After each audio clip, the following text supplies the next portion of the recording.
میں یہ لایا تھا چلتے پھرتے جو پڑھنا ہے اس میں کلمہ طیبہ کی کثرت.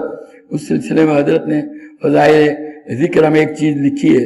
شیخ ابو یزید قرطبی فرماتے ہیں کہ میں نے یہ سنا کہ جو آدمی 70 مرتبہ لا الہ الا 70,000 مرتبہ لا الہ الا اللہ پڑھے اس کو دوزخ کی آگ سے نجات ملے.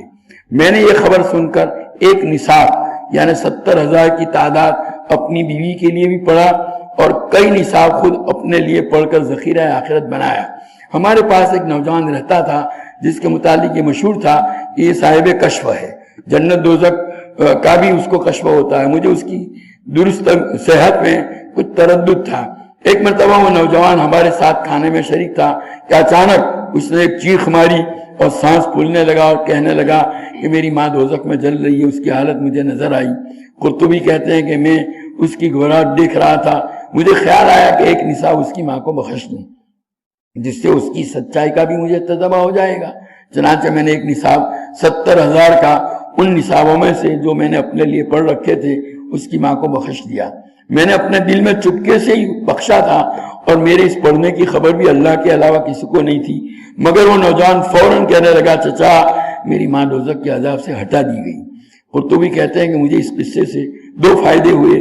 ایک تو اس برکت کا جو 70,000 کی مقدار میں ہے اور اس کا تجربہ ہوا, اور دوسرا اس نوجوان کی سچائی کا یقین ہو گیا.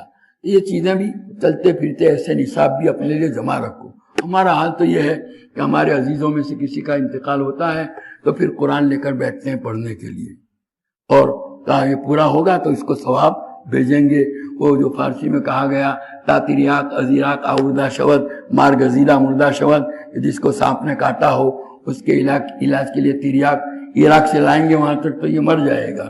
تو ہمارا جو مرحوم ہے اس کو تو فوری طور پر ضرورت ہے, ایک دم ایمرجنسی ضرورت ہے, اور ہم قرآن کھول کے اب قرآن پورا ہوگا 1 مہینے کے بعد اور اس کا ثواب بھیجیں گے, کب اس کو فائدہ ہمارے پاس یہ ساری چیزیں جمع ہونی چاہیے.